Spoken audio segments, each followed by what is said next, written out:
다 함께 자리에서 일어나셔서 하나님 말씀 마태복음 16장 23절에서 28절 말씀입니다. 봉독해 드리겠습니다. 예수께서 돌이키시며 베드로에게 이르시되 사단아 내 뒤로 물러가라.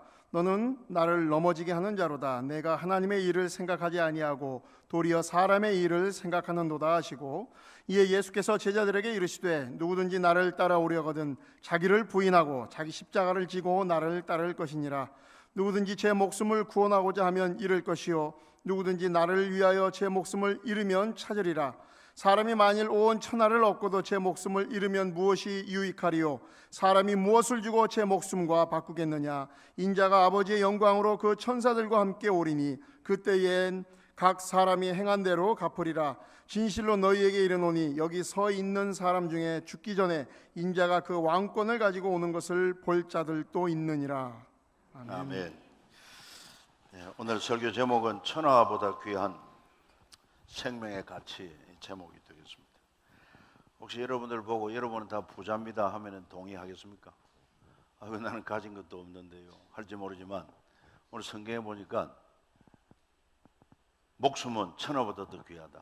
여러분들이 지금 목숨이 살아 있으니, 천하보다 더 귀한 목숨이 있으니 여러분 부자다 해도 과언이 아닐 것입니다.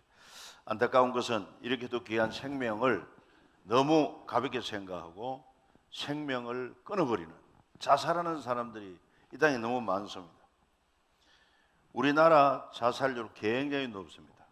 한때 1위도 하다가 지금은 OECD 국가 가운데 2위로 해마다 12,400명이 자살한다고 하니까 그 별거 아닌 것 같지만 12,400명 모아보십시오. 숫자가 어마어마합니다. 우리 지금 여 교회 예배 드리는 인원이 뭐 한 300여 명 산부에 모인 거, 그러니까 한 40배 되는 많은 사람들이 한 해 자살로 죽는다고 하니까 안타까운 일이 아닐 수 없어요. 우리나라뿐만 아닙니다. 그러니까 세계보건기구에서도 이 생명을 이렇게 참 경시해서는 안 되겠다, 생명 존중과 아울러서 자살을 예방하기 위해서 매년 9월 10일 세계 자살 예방의 날, 우리나라에도 그렇게 지키고 있고, 조금 전에 제가 강구했던 것처럼 생명의 전화에서도 매년 생명사랑 밤길 걷기 대회를 하고 있는 것입니다. 그런데 이 자살하는 사람이 어떤 사람이냐, 가난해서만 자살하느냐, 그것도 아닙니다. 가난한 사람뿐만 아니고 심지어 뭐 권력 있는 사람도 자살하고 대기업의 회장도 자살하고 또 인기 있는 스타들도 자살하고, 막 이거는 남녀노소 핀부 기천도 없는 것 같아요. 심지어 그 속에는 예수 믿는 우리 그리스도인들도 자살하는 사람이 있다고 하는 것이 참 안타까운 일이 아닐 수가 없습니다.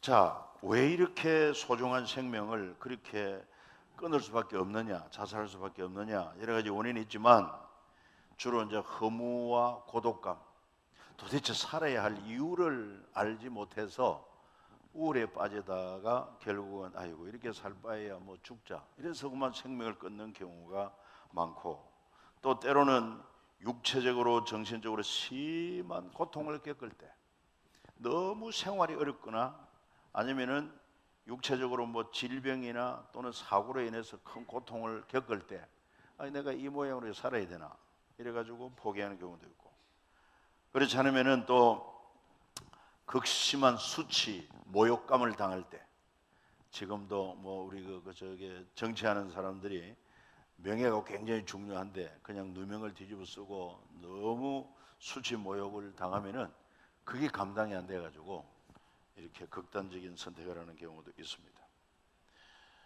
아무튼 성경에도 보면은 이 자살의 사례가 기록되어 있다는 걸 여러분 알 것입니다.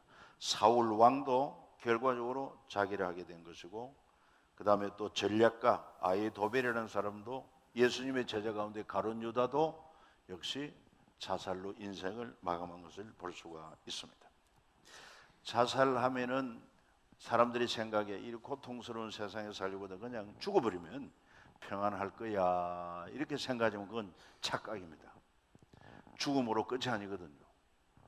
죽은 후에 두 세계가 있다고 성경은 분명히 말해요. 천국이 있고 지옥이 있습니다. 그리고 성경은 큰 틀에서 자살은 살인죄와 같다. 살인은 다른 사람의 생명을 빼앗는 것이지만 자살은 자기 생명을 빼앗는다고 하지만 실제 생명의 주인이 누굽니까?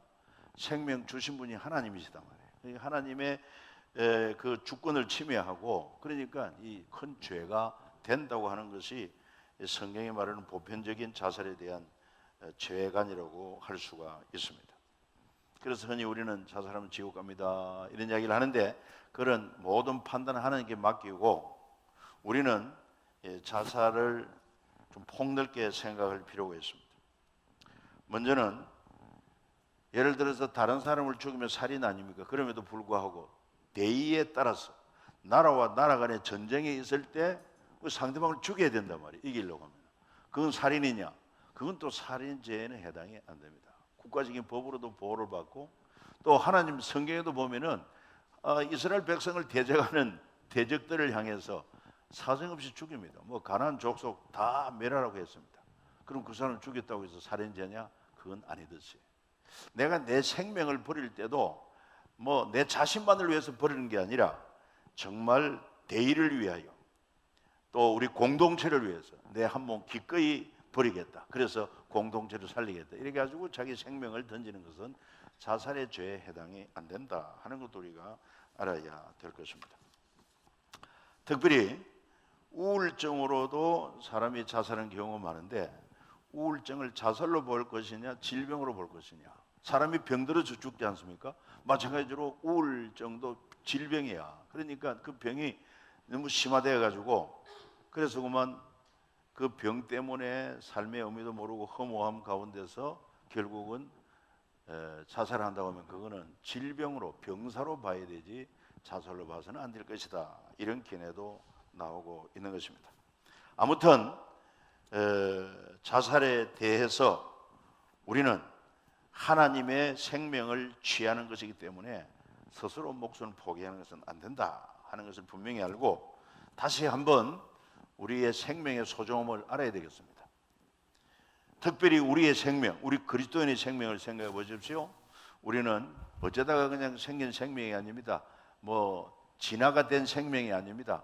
원래부터 하나님의 형상으로 창조된 존귀한 생명이고 그것도 범죄한 우리를 구원하기 위하여 하나님의 아들 예수님이 십자가에 못 박혀 피 흘려 주면서까지 우리를 구원해 주신 구원받은 생명으로 예수짜리 생명입니다.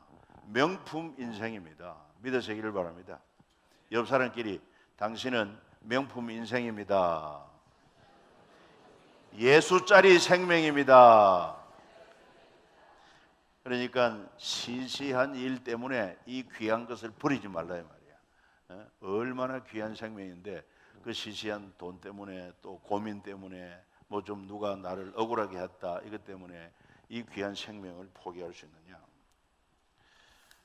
그 다음에 우리 생명이 귀한 만큼 우리에게 주어진 귀한 사명이 있다는 것입니다. 사명.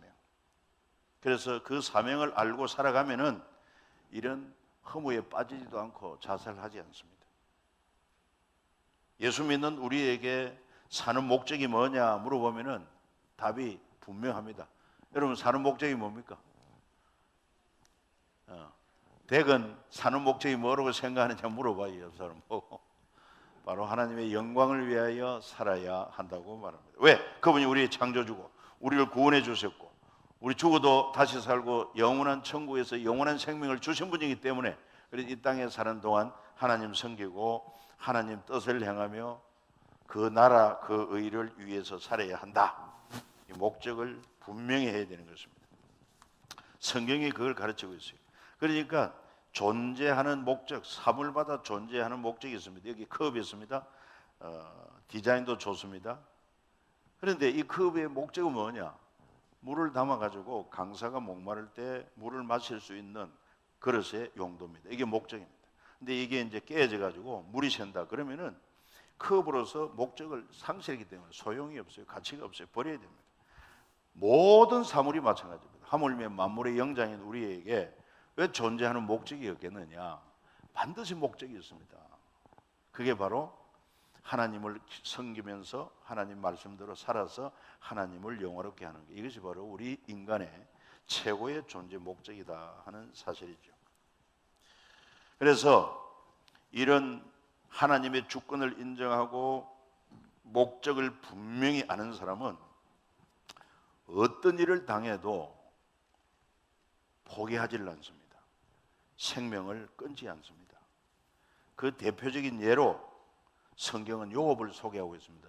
욥기서에 보면은 요업이라는 사람이 있었는데 부자였습니다. 그 당시에는 목축업을 주로 하기 때문에 짐승떼가 많았습니다. 10자녀가 있었습니다.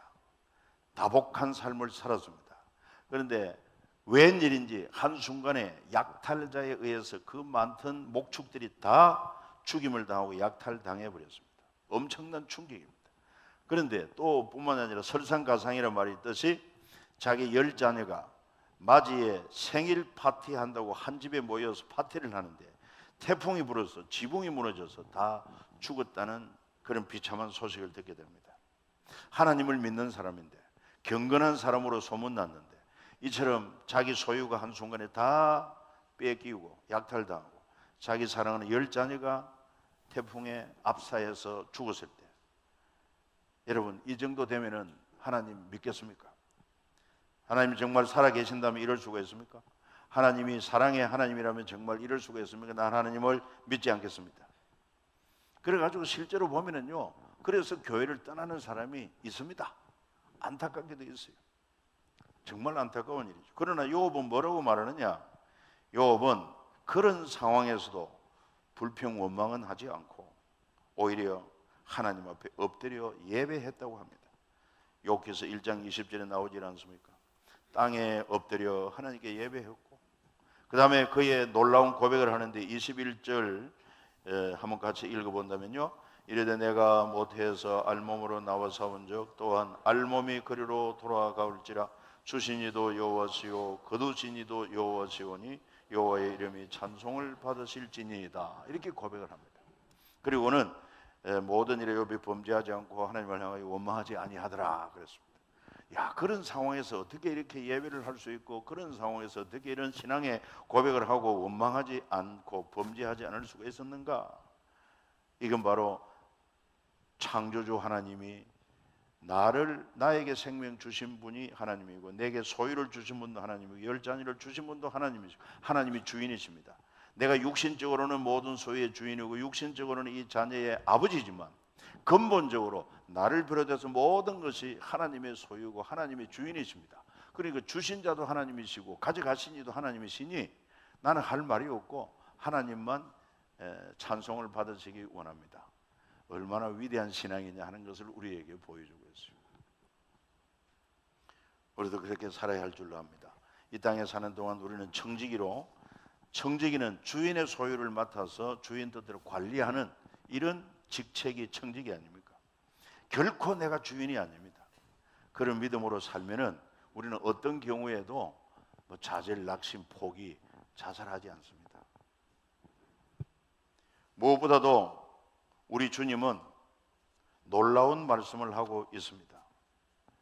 바로 자기에게 준 사명을 발견하고 그 사명을 위하여 죽기로 결심하면 정말 사는 역사가 일어난다 하는 것을 성경은 증거하고 있습니다. 여러분, 본문 한번 보시겠습니까? 25절입니다. 누구든지 제 목숨을 구원하고자 하면 잃을 것이요 누구든지 나를 위하여 제 목숨을 잃으면 찾으리라 말씀하고 있습니다. 이것이 앞에 있는 말과 연관되는 말인데, 그 제자들이 아직까지도 진리를 잘 몰라 위대한 예수님에 대한 신앙 고백을 하고 칭찬받은 베드로지만, 예수님은 이쯤 되면 이제 내가 고난 받을 일을 미리 이 얘기를 해도 좋겠다 하고 제자들에게 이제 우리가 예루살렘에 가면 장로들, 대제사장, 서기관들에게 내가 붙잡혀서 고난을 받고 십자가에 못 박혀 죽어야 될 것이다. 그러나 사흘 만에 다시 살아날 것이다 했는데, 그때 또 베드로가 말하기를 주여 그리 마옵소서, 결코 그 일이 주에게서 일어나지 않게 되리이다. 우리가 있지 않습니까? 결코 그들에게 붙잡혀서 십자가에 못 박혀 죽지 않도록 우리가 생명 걸고 주님을 지키겠습니다. 이따의 소리 아닙니까? 그때 주님은 고맙다 하기보다는 23절에 사탄아 내 뒤로 물러가라. 너는 나를 넘어지게 하는 자로다. 네가 하나님의 일을 생각하지 않고 도리어 사람의 일을 생각하는도다 하시면서 진짜 너희들이 나를 따르는 제자가 되려면은 첫 번째 자기 부인하라. 두 번째 네 십자가를 지라. 세 번째 그리고 나를 따르라. 이렇게 하면서 25절 중요한 말씀을 주었죠. 누구든지 제 목숨을 구원하고자 하면 이럴 것이고 누구든지 나를 위하여 제 목숨을 잃으면 찾으리라 말씀인 것입니다. 이게 무슨 말씀이냐 이 말이에요. 예수님이 이 땅에 오신 목적이 분명히 있습니다. 그 목적은 뭡니까? 바로 하나님의 뜻을 이루는 것입니다. 그 하나님의 뜻은 뭡니까? 죄인을 죄에서 구원하는 일입니다. 그 구원하는 일을 감당하기 위해서는 결국은 십자가에 못 박혀 피 흘려 죽어야 되는 거예요. 이게 예수님이 감당해야 될 중요한 사명인 것입니다. 하나님이 이를 위해서 보내주었습니다. 그런데 제자들은 이 목적을 깨닫지 못하고 자기가 사랑하는 선생님이 뭐 붙잡혀 고난다고 죽는다고 하니까 선생님 그런 말씀을 마십시오 이렇게 만류했지만 그거는 뭔가 잘 못 알고 있는 거다. 목적을 잃고 있는 것입니다. 잃어버린 것입니다. 그래서 우리 예수님 어떻게 했습니까? 십자가 못 박혀 죽으심으로 보낸 사명을 다 이루었다고. 십자가에서 마지막 하신 말씀이 다 이루었다. 그 말씀하고 돌아가지 않습니까? 그러나 죽음으로 끝이 아니라 정말 하나님 보내신 사명을 위하여 죽기로 결심하고 십자가 죽지만은 사흘 만에 다시 살고 그리고는 하늘나라로 가셔서 하나님 보좌 우편에 앉고 모든 무릎이 그 발 앞에 엎드리고 모든 입술이 주를 향하여 오 마이 로드 나의 주님 이렇게 참 고백할 수밖에 없는 존귀한 영광을 누리게 하셨다는 것을 말씀하고 있습니다. 이걸 보면서 너희들도 자기 부인하고 자기 십자가 지고 나를 따르라 한 말씀은 예수님을 본받으라는 것입니다. 너희 생명이 천하보다 귀한 생명을 가진 것처럼 너희가 하나님의 형상으로 지음받고 내 생명들은 피로 구원받은 만큼 가치 있는 존재인 만큼 너희들에게 주어진 사명이 가치가 있는 거다. 그 사명을 감당함에 있어서 죽기로 결심하고 사명을 감당하라. 그러면은 오히려 네가 살고 다른 사람 살리고 결국은 영광에 이르게 된다. 그 말씀 아니겠습니까? 여러분 이런 경우는 우리 인생에 전반적으로 적용이 됩니다. 50년대 60년대 6.25 전후 참 가난했습니다. 그때 그 가난한 삶 속에서도 포기하지 않고 가정을 일으켜 세우기 위한 우리 부모님들의 희생은 눈물겨운 것이었습니다.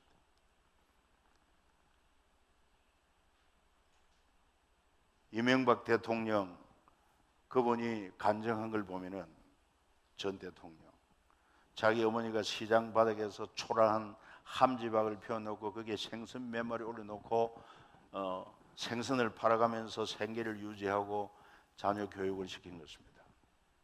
뭐 그냥 요즘 말로 말하면은 내 인생 하나밖에 없는 인생 이렇게 자질구질하게 살아야 되느냐? 에이 귀찮다 죽어버리자. 그렇다고 하면은 자기도 죽고 그 가정도 망하는 거예요. 아무튼 자기 가정에 자녀를 주었고 부모로서 내가 해야 될 사명이 뭐냐? 어떻게 하든지 자녀들 길러내고 반듯하게 교육을 시켜야 되겠다. 그 사명 감당하려고 자기를 부인하고 자기 영광을 구하지 않고 자기의 편안함을 구하지 않고 전적으로 희생하고 헌신했더니만 그 집안에서 있는 대통령이 나오는 그 결국 영광을 보여준 것입니다. 성경에 보면 그런 예가 또 나와요. 룻기스 알지 않습니까? 룻기스.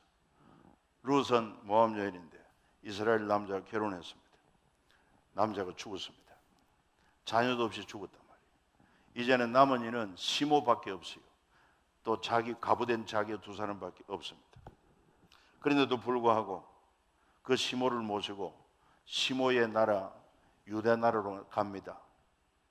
이 룻에게는 룻은 모압 여인인데 이스라엘은 이방 나라 아닙니까?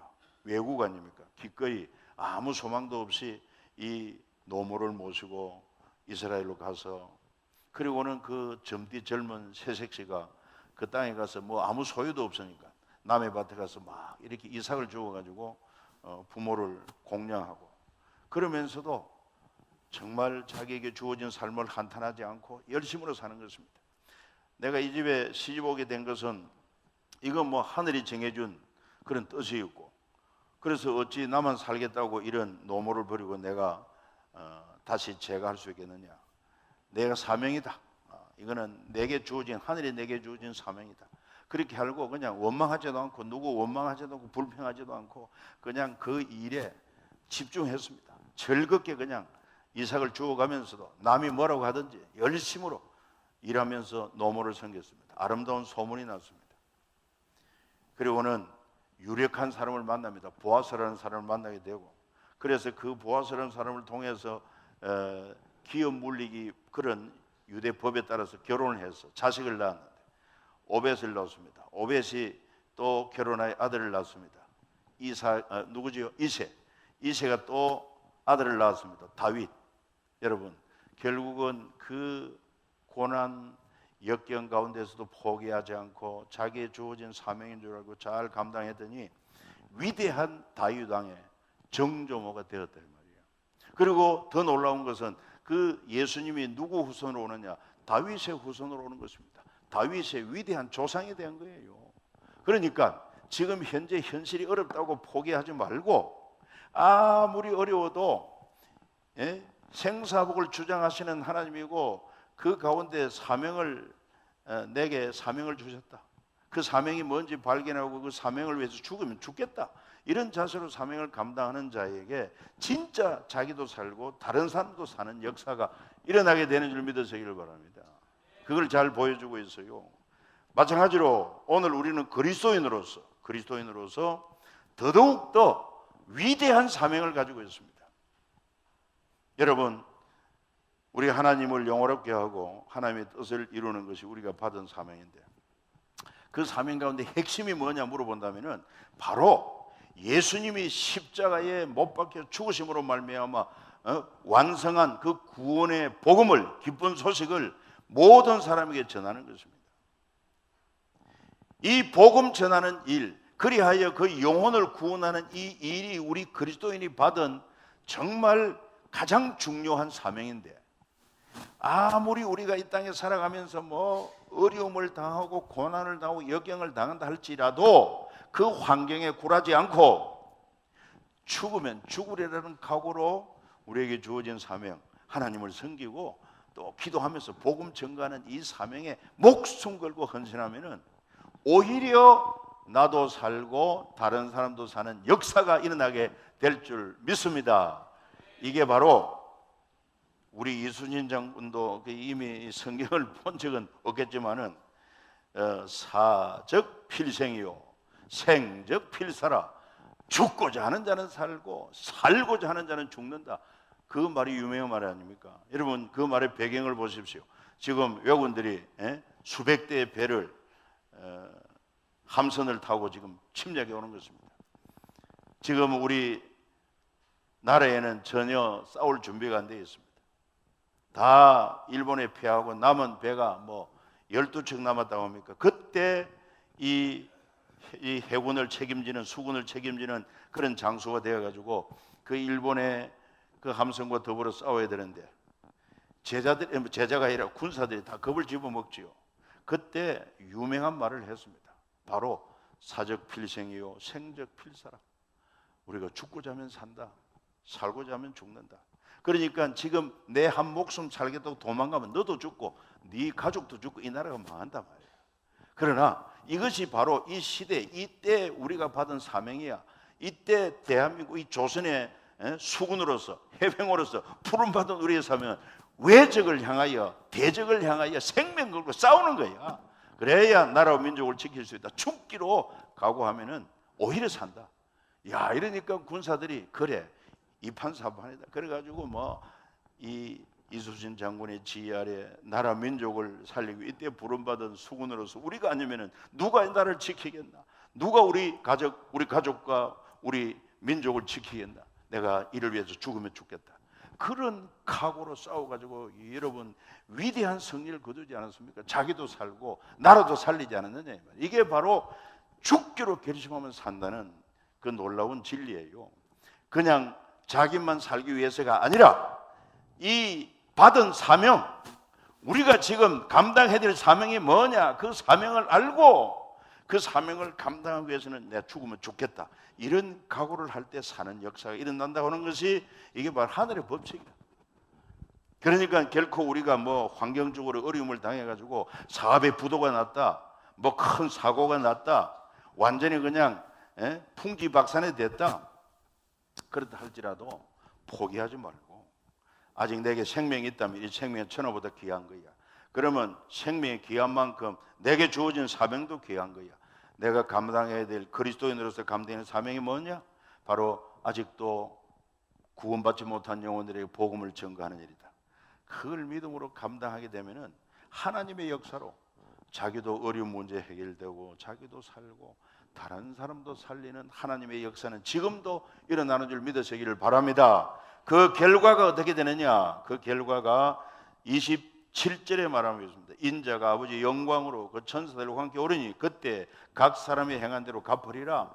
정말 주님 주신 사명을 생명 걸고 감당한 사람, 주님께서 행한 대로 일한 대로 갚아줄 때 이 땅에 썩어질 영광이 아닌 썩지 아니할 영원한 영광으로 갚아줄 것이 보장되었으니 무슨 일을 만나든지 어떤 어려움을 만나든지 그 환경 앞에 포기하지 말고 두려워하지 말고 여러분 하나님을 바라고 믿음을 가지고 기도하면서 사명을 최선을 다하여 감당할 때 하나님의 도우심으로 반드시 어려운 문제, 어려운 환경 다 극복하고 자기도 살고 가족도 살리고 교회도 살리고 민족도 살리는 하나님의 역사가 지금도 나타나는 줄 믿으시기를 바랍니다. 누가 이렇게 해야 되겠느냐? 누가? 바로 저와 여러분들이 해야 된다 말이에요. 그리고 이를 구체적으로 이제 우리가 참 실천적으로 옮기기 위해서는 그래서 목장 모임이 중요한 거예요. 우리가 이렇게 함께 모여서 예배 드리는 것과 아울러 또 이렇게 7명에서 뭐 12명 사이에 소그룹을 해가지고 지역별로 모이는 게 주간 중에 모이는 게 있잖아요. 그 목장 모임에 모여가지고 우리가 말씀도 나누고 하지만 기도가 있지 않습니까? 여러분 각자가 이 땅에 살아가면서 여러 가지 문제가 있을 수 있습니다. 고통이 있을 수 있습니다. 그러면 그것을 목장 모임에 가서 기도할 때 같이 내어놓고 기도하는 거예요.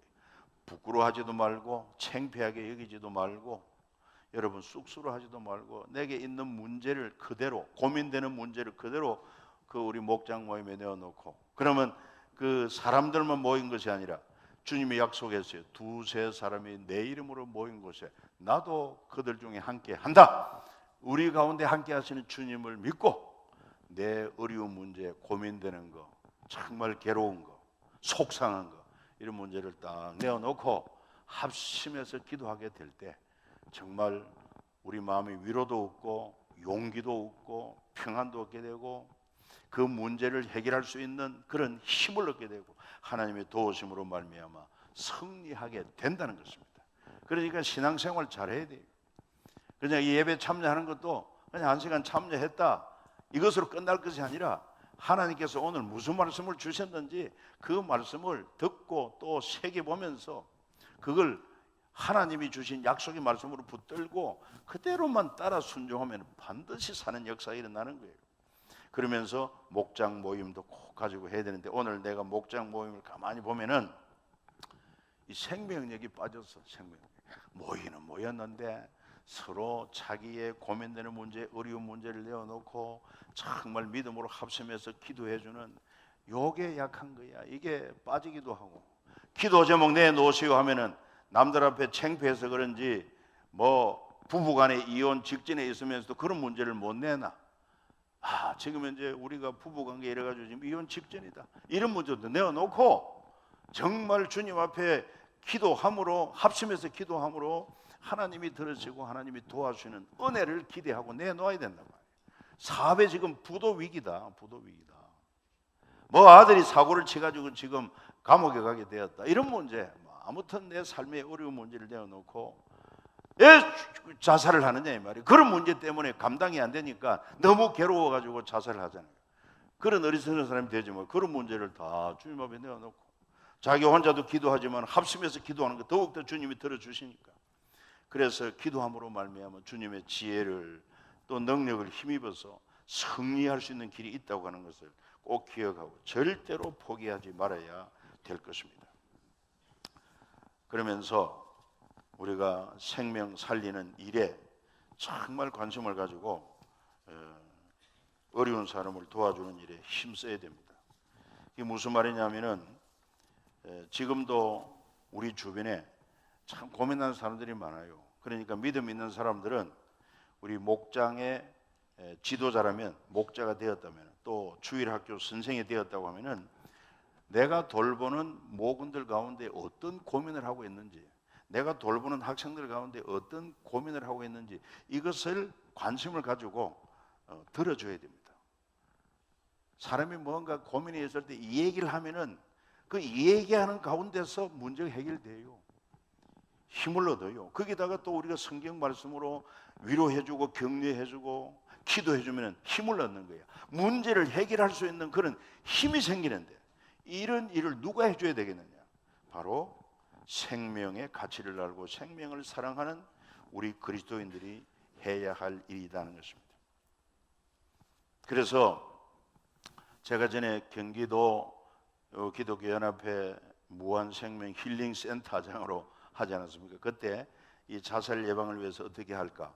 우리 고통을 당하는 사람들을 발견해야 되는데 그 정부에서 뭐 센터가 있고 자살 예방 센터가 있지만 그 직원들이 어떻게 사는 사람들의 어려운 형편을 알고 도와줄 수 있겠느냐?